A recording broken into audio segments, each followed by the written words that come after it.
Supreme Court to hand down 2 crucial decisions. Marape says call to change government serves no purpose. And Fiji close foreign missions, including PNG.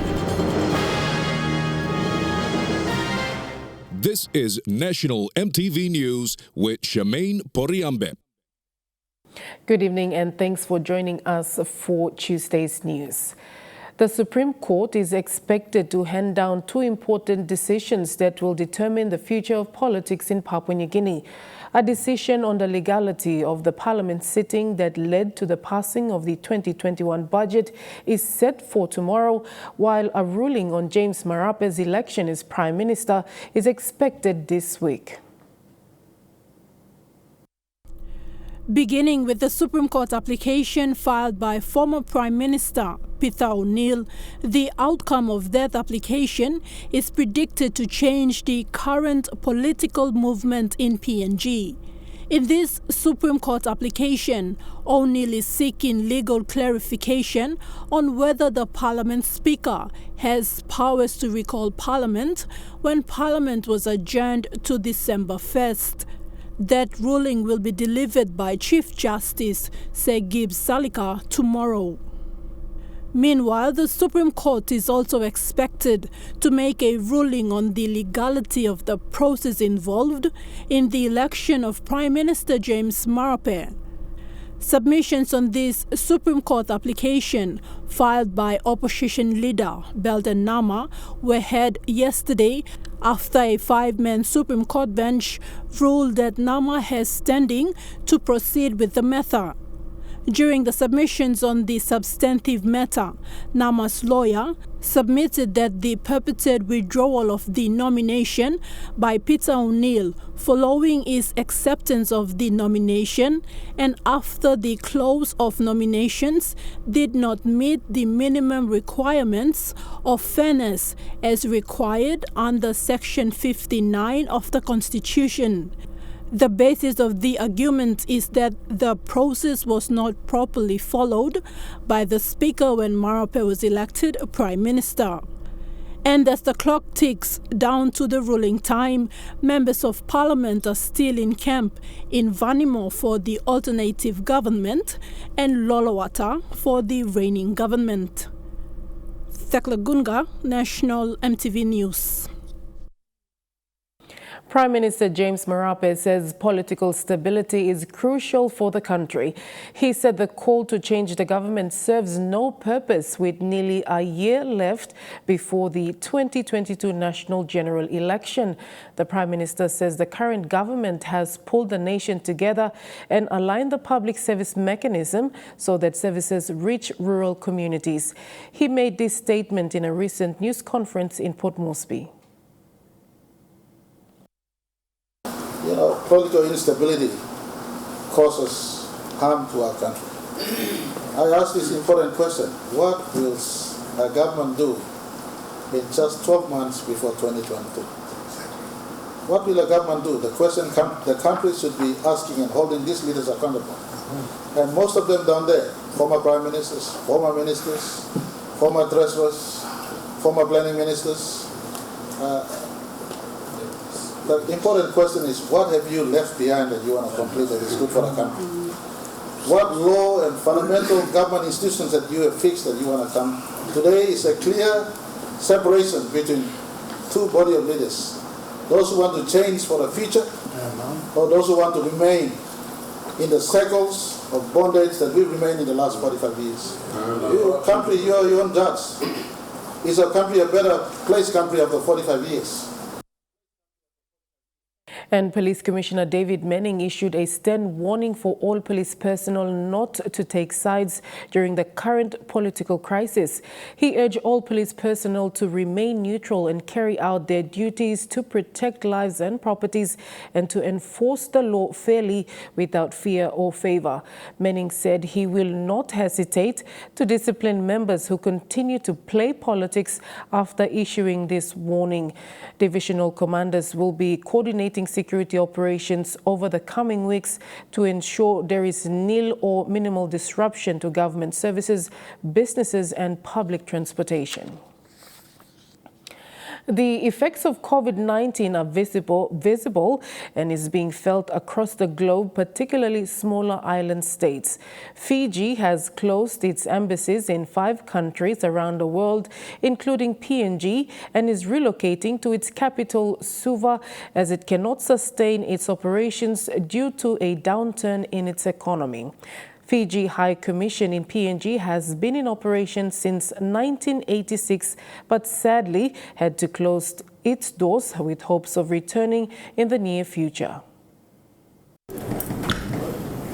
Fiji's economy is dependent on the tourism sector, and while it has enjoyed this over the years, sadly, COVID-19 and the travel restrictions that came with it is having an adverse effect on the country's economy, now forcing its government to close its foreign service offices in Washington, Brussels, South Korea, Malaysia and PNG. You know, Fiji is a very small economy and it's very, the base of our economy is very fluid, being dependent on tourism and other say non-resource activities, and when something like this hit us, it's really hit us badly, so we need to manage those, and one of the ways that our government thinks it needs to do is to close down some of our embassies. The Fiji High Commissioner to PNG called into the Government House today for a farewell.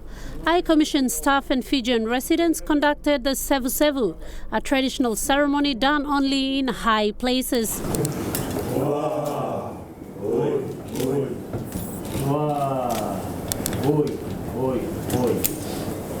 While they leave on December 9th, they are confident of returning should the economic environment back in Fiji improves. The Fiji High Commission in PNG also looks after Solomon Islands, Vanuatu and East Timor, and with the closure now, these countries will seek help from Fiji for diplomatic and foreign service assistance. It's just a relocation of the embassy back to Suva. Then it will be merged perhaps with the roving ambassador's office in Suva, where it looks after the other small Pacific Island states. The closure and relocation will also see a reduction in staff numbers, and from the 3 diplomats in PNG, 2 have lost jobs while 1 will be relocated to Suva. For the High Commissioner, who has been in PNG for just a year, having arrived in November last year, he hasn't experienced PNG like he would love to, due to the arrival of COVID-19 and the restrictions that followed. But he is taking with him memories of Koitaki Country Club. The Fiji High Commission was established in PNG in 1986 and closing its office in Port Moresby after 34 years. Ruth Rungula, National EMTV News. We'll have more of today's other stories after the break. Stay with us.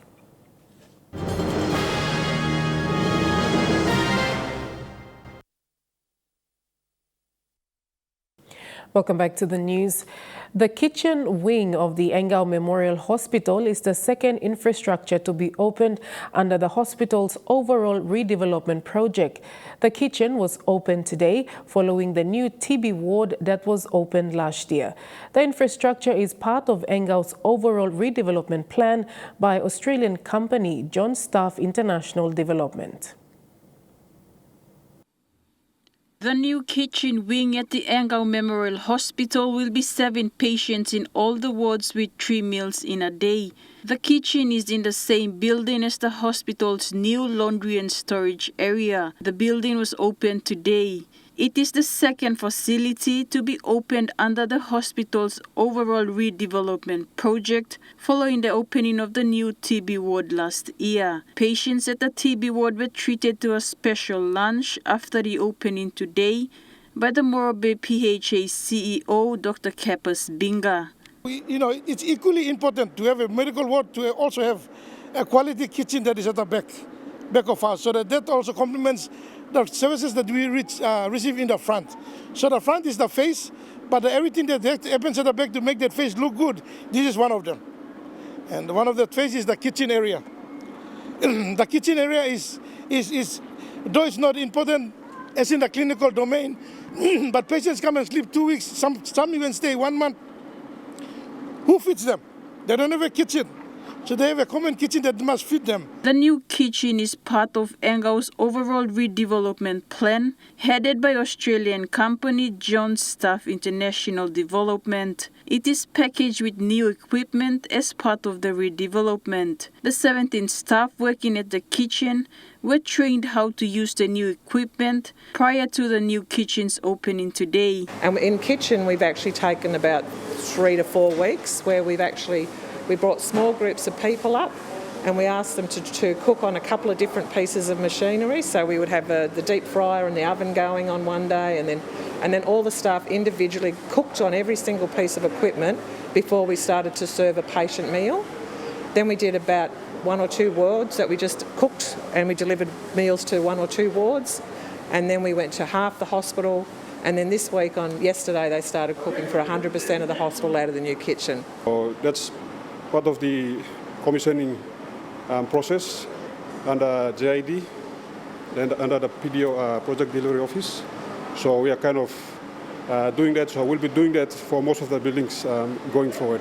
Meanwhile, Dr. Binga said the old equipment from the previous common kitchen will either be auctioned or donated to hospitals in the remote areas. Charlene Airy, National EMTV News, Lae. West New Britain has recorded 18 new COVID-19 cases, bringing the province's total confirmed cases to 31 and Papua New Guinea's total to 630. The new cases in West New Britain province are all from Thalassia district, with the youngest being 4 years old and the oldest at 70 years of age. There are 14 females and 4 males. 5 of the new cases have symptoms such as fever, cough, headache, chills and sore throat at the time of testing, whilst 13 do not have COVID-19 symptoms. 10 had contact with previously identified positive cases. The rapid response team continues with contact tracing. To date, 16 of the 22 provinces in the country have confirmed cases of COVID-19. The Bank of PNG Centre for Excellence in Financial Inclusion is intervening through the unbanked population to have a financial saving culture. As one of the implementing agencies of the national government's Market for Village Farmers project, they are training local farmers' financial inclusion programs. This week, CEFI and its partners held a week-long training of trainers workshop in Mount Hagen. CEFI has engaged training partners and financial institutions to educate fresh produce farmers in the 6 project provinces. They are learning financial literacy, especially money management skills. We will open the accounts. We will encourage them to save something for tomorrow to build a saving culture in our community. And also there will be a credit facility available. We call it seed money, and these farmers will access. But through strict guidelines where the Market for Village Farmers Project Management Unit, PDA board and all these people will come in, do the first training before they access credit. A 85 million kina was made available by the International Funding for Agriculture Development, an arm of the United Nations to support agriculture. FPDA is an implementing agency. It is working to improve market access for farmers by facilitating their transition from semi-subsistence to agro-farming businesses. Potential crops that are coming out clear in terms of economic, like potato, sweet potato, and Irish potato, which is potato itself, and other vegetables like broccoli, cauliflower, who are more demanding on the market side. Care International was engaged by CEFI to develop training materials like the Family Farm Team training material, where women and mothers are involved and can have a say in the budgeting of the family business. Women's participation in not only savings but also in financial services and household income. So they're able to get the benefits from work that they do in the field. People's Action for Rural Development, or PARD, was engaged to deliver the family farm team training to over 4,000 farming households. The overall project would involve family farmers in Western Highlands, Jiwaka, Chimbu, Eastern Highlands, Marape and East New Britain Province. In how to getting families to organize or reorganize, try to improve what they are doing and set some goals. They have goals, but they'll try to make those goals clear and then try to achieve them. Participants in this training are lead farmers, district rural development officers, Fresh Produce Development Agency, PARD, SEFI and K International. Vasinata Yama, National EMTV News, Mount Hagen. And now looking at the Nest Fund market report, the Kina opened unchanged at $0.2850 in the interbank market. At Bank South Pacific, the Kina is buying $0.2775 $0.3766 Australian dollars, $0.3973 New Zealand dollars, and 28.33 Japanese yen. Looking at commodity prices at New York close, gold is trading lower, coffee and copper closed lower, cocoa closed higher, crude oil is trading lower, palm oil closed lower, and copper closed higher. And on the stock market, the Dow Jones closed lower, the ASX 200 is trading higher, and the All Ordinaries is trading higher. You're with Tuesday's News. We will be back after these short messages.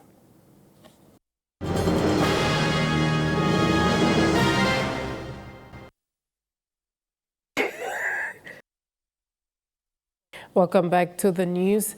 More than 500 students graduated from the PNG University of Technology today.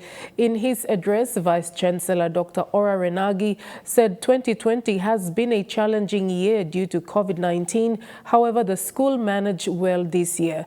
The graduates were challenged to continue learning and be innovative at the workplace.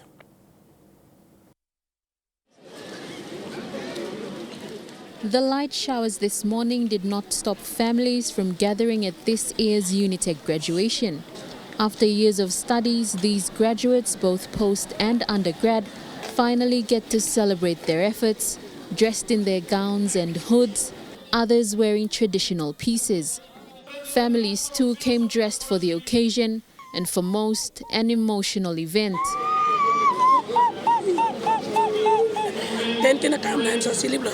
While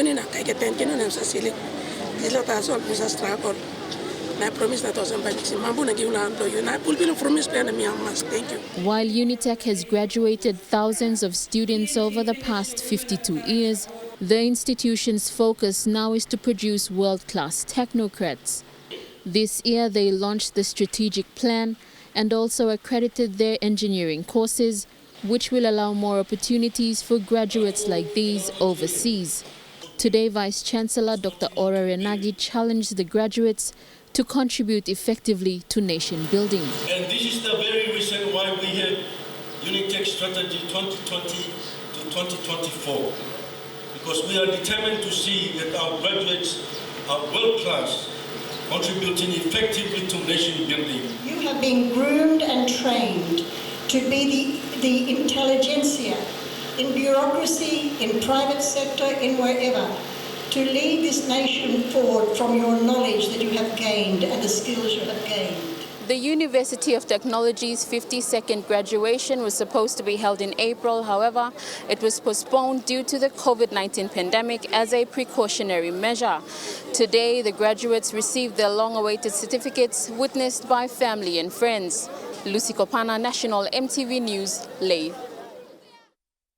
A child's curiosity of civil engineering years ago took him a long way. Puri Temu graduated today with a degree in civil engineering from the University of Technology. He was one of the several new engineers the university has produced. Puri Temu was awarded the Council's Medal and Degree with Merit. This was the highest award in his batch. The years of hard-working and burning of the midnight oils paid off. Years ago, his childhood curiosity drove him towards his dream of engineering. Today, Puritemu graduated top of his class. Everyone who's one way or the other contributed to my success. Thank you to you.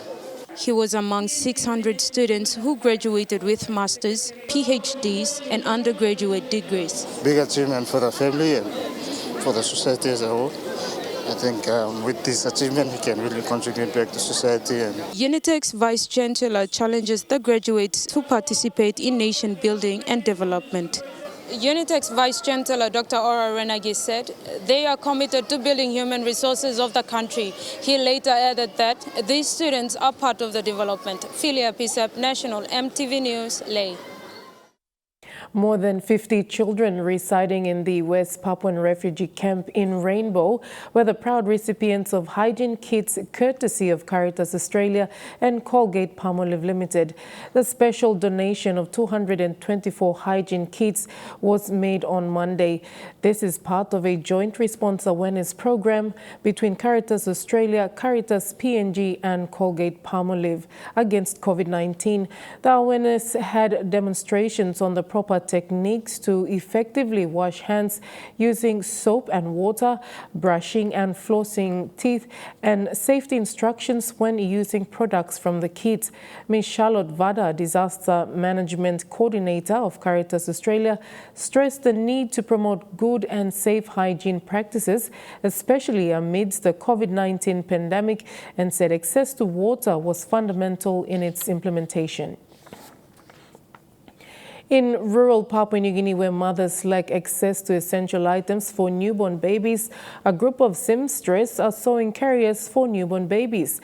Based in Goroka, these women sew carriers which are packed with other essential items such as baby powder and baby soap for distribution to mothers in rural communities. Babies are seen as bundles of joy, and when they first arrive, it's always smiles and tears for the mothers.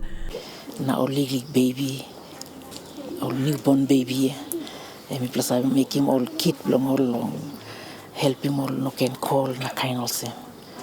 However, in rural Papua New Guinea, where there is no access to proper health facilities, newborns are at the risk of contracting diseases if proper care isn't given. Knowing these challenges exists, Touching the Untouchable under the Safe Motherhood program has engaged trainers and seamstresses who educate and sew essential kits for mothers.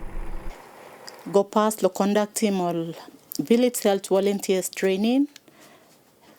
Lo all both man and Mary inside lo all very not very but remote communities. We all had lo access him all basic health services. Mipla train him all. Being a midwife with over 18 years of experience, Susie conducts training for community health volunteers to identify pregnant women in rural areas and provide awareness on antenatal care. In the village, those VHVs, the volunteers, they refer the all mamas there place to the health facility, antenatal clinic. When they're in labor, like Karim, no, all kisimol go. Karim lab. First, Mipla training all they can assist them. Delivering baby in the village, but now that Mipla looking all them with what we are teaching them, they cannot manage complications there. If should anything happen in the village, these volunteers there all not happy because Mipla training all of basic stuff all. Meanwhile, back at TTU's office, a group of 4 seamstresses are engaged in sewing carriers that provide warmth to newborns at the time of delivery. All time, mama, I'm carrying baby na. Baby also weight looking I'm gonna 2.5 na. Calm down. Also put the skin to skin. Mama Russell get the clothes na. Put the baby inside law. bros blogen so emba passim na disla ba wami mem. So disla hit lo mama emba hit him baby gen so emba kisi strong.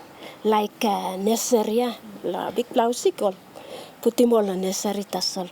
Disla emolsem me plago quantum all house lines so no got powers mama ya ba skin to skin. Working in a quiet environment, these women aim to sew 60 to 70 carriers in one day. These carriers are part of the Kangaroo Mother Care Kit that is distributed to mothers in rural communities. Thekla Gunga, National EMTV News. Various sections along the Gelegele to Baliora Ring Road in East New Britain province have crumbled, prompting commuters to call on the provincial government to fix it. Travellers are being hit hard as PMV owners have become reluctant to ferry passengers along that road because of the road condition. Residents living along the road say it's been more than 20 years since the road was last fixed.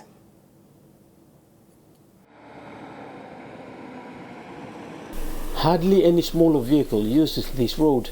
The potholes are much deeper than the tires could fit. It's a ring road that stretches for more than 10 kilometers and runs through the Gelegele resettlement area all the way to the Baliora police barracks in the Kokopo district. More than 4,000 people live along this road. Emi wokim na plantiol PMV oli bagara because slow down ol mama lagolau siktu ya ol sa kisim difficult time lo lorotas also.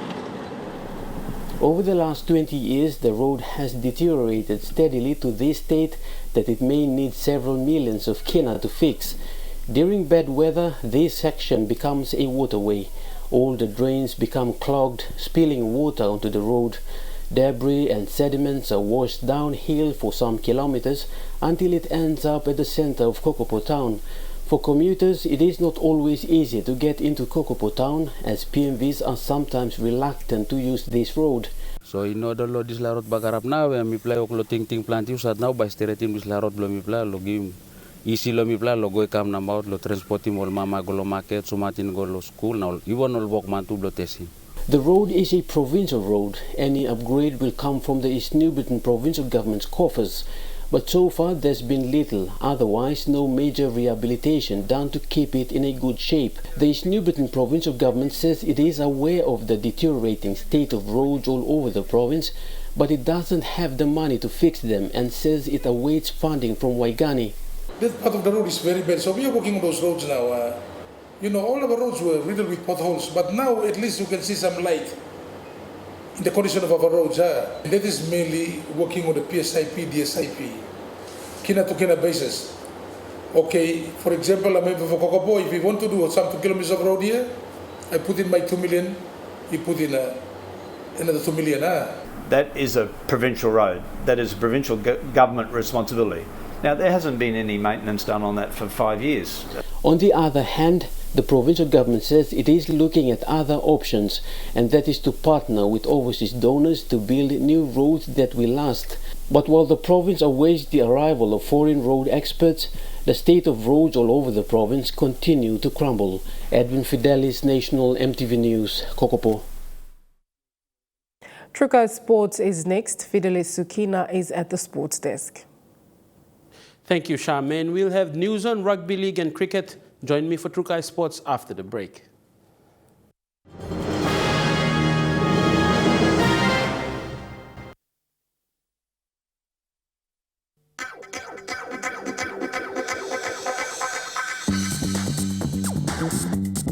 Trukai Sports.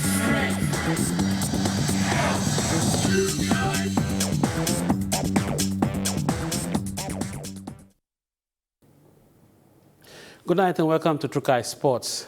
The standard of the nation's Intercity Cup competition, the Digicel Cup, has been described by Matthew Church, SPPNG Hunters coach, as similar to NRL in the late 80s and early 90s. He says that more needs to be done with players to ensure they have the right pace to play in the Intra Super Cup.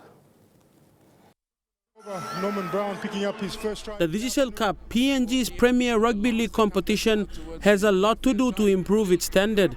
It may be his own opinion of the standard of the competition, but coming from Matthew Church, the coach of the SPPNG Hunters, he says players coming through that competition need to improve big time, saying that the standard of the Intercity Cup competition is like back in the late 80s and early 90s of the National Rugby League in Australia. Digicel Cup, from my opinion, this is my opinion only, people might disagree, but I look at the Digicel Cup and think it's probably back in the late 80s and early 90s of how the NRL was played back then, and now they're almost two polar opposites of the way the game's played. So we need to upskill our guys in a short amount of time about how to play that.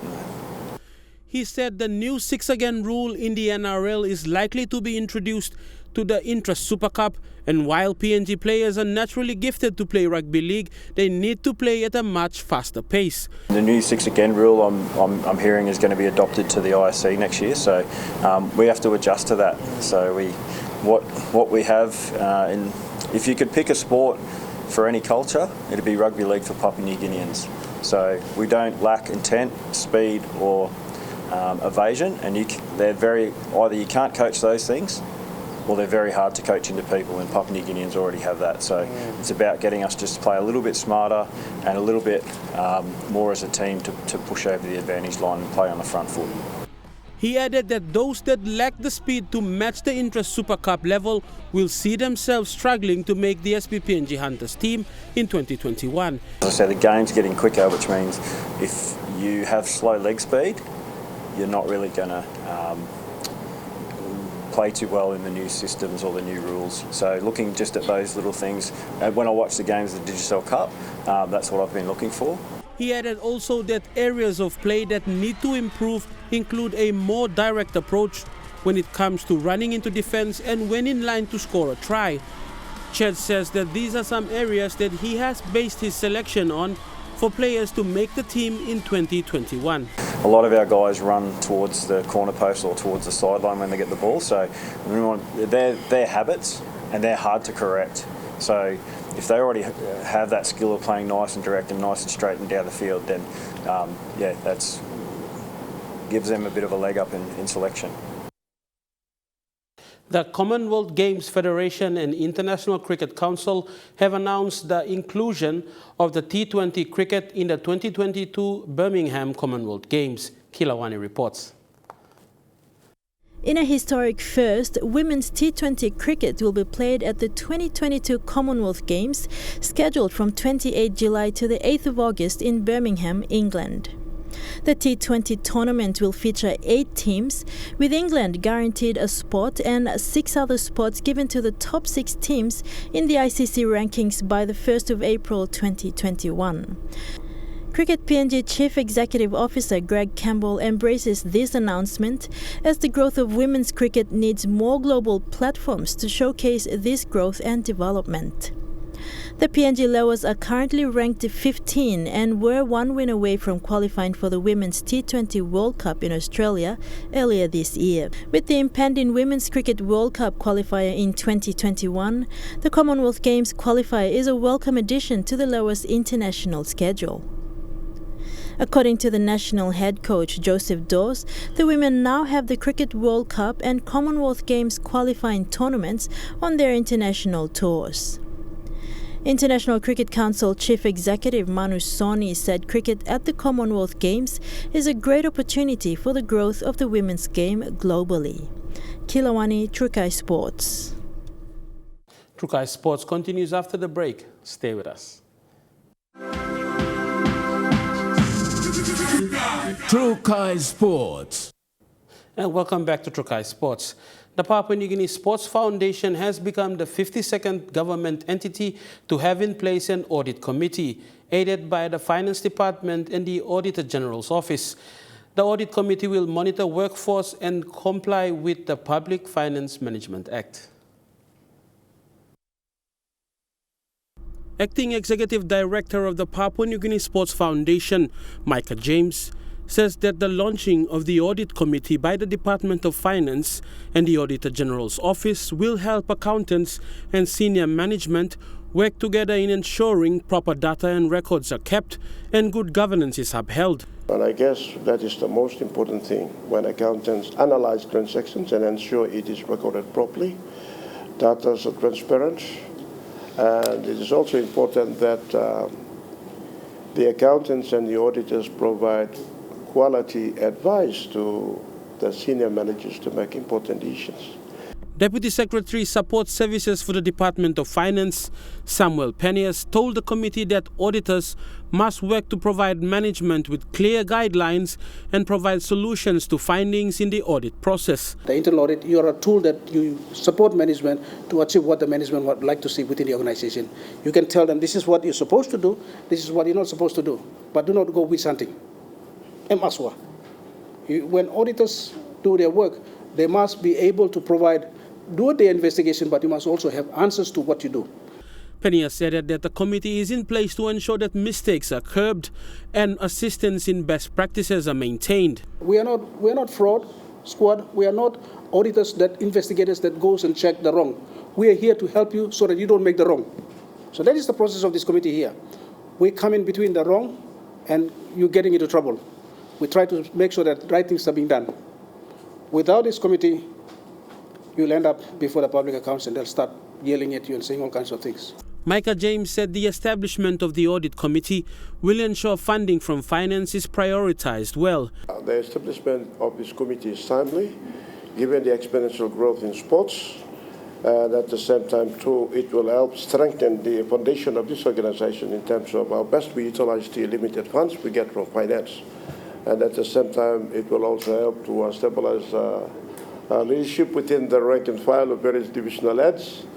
Deputy Auditor General Lemeki Ila said with an audit committee in place, it will ensure trust from the private sector as well. The sports committee needs a lot of support from other sectors, whether it's in the private sector or other donor agencies. So if you have a good governance system in place, you will have support from these organizations to achieve your objectives.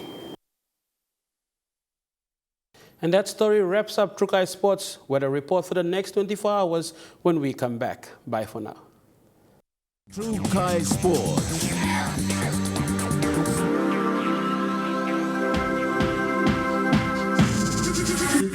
Trukai Sports.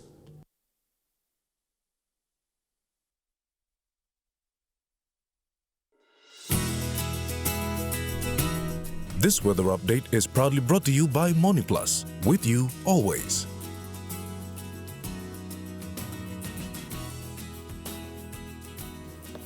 Weather forecast for tonight and tomorrow.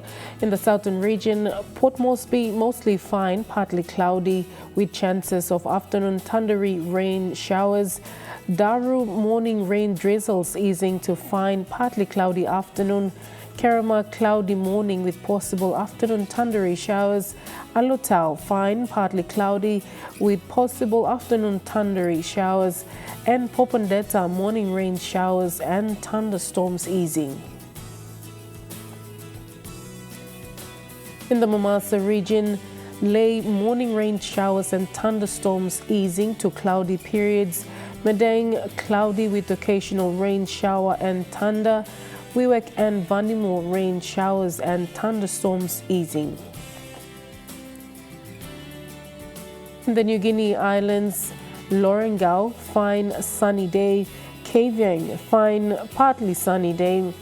Kokopo, Rabaul and Kimbe, mostly fine, partly cloudy day with evening shower or two. And Buka, fine, partly sunny day with evening thundery shower or two. And finally, in the Highlands region, Mount Hagen, morning fog clearing to cloudy with occasional rain showers and thunderstorms. Goroka Kundiawa, morning fog patches clearing to occasional rain showers and thunderstorms. Mendi and Wabeg, morning fog patches clearing to rain showers and thunderstorms.